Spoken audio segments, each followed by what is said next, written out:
My name's Simon Huggard. I'm Deputy Director Library Services at Swinburne, which is the equivalent of the University Librarian position. Swinburne Library, it's called the Bernard Hames Library, and we're lucky in that this is a very modern space that really is at the front of our Library and Student HQ service for the university.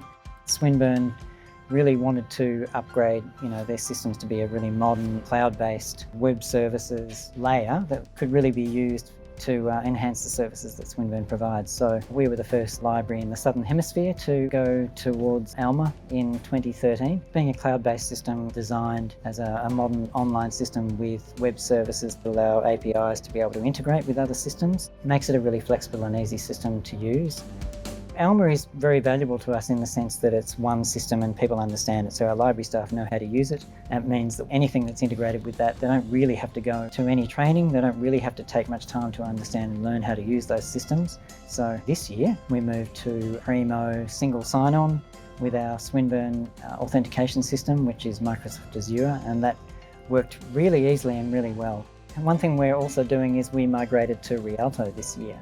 Rialto helped in the sense that we don't do a massive amount of ordering of monographic material elsewhere, but we do enough that we want to have it all within the one system. So being able to do that, Rialto has enabled us to do that really well. And I also thought it was an important one for us to be able to provide feedback to Libris and ProQuest about that system and how it works and how it could be improved, because we do have a good history with working with vendors in terms of providing feedback.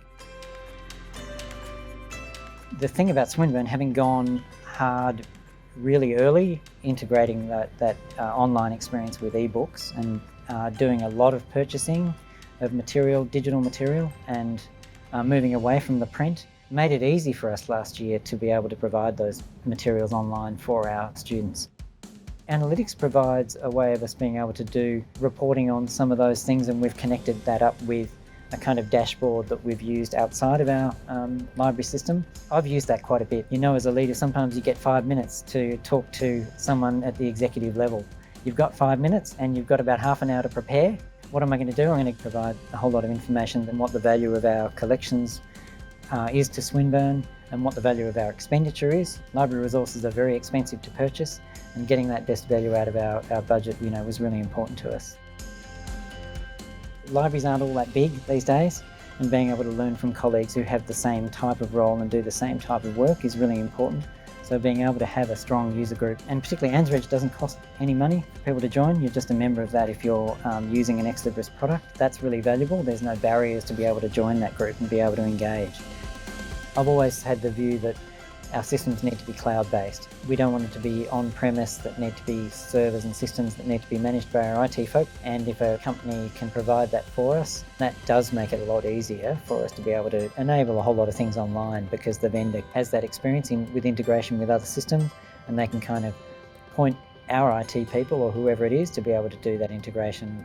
I've probably said this to Libris over many years, but having the sort of research services platform, teaching and learning side of things, being able to have that full breadth across what libraries are involved in, hugely valuable for us.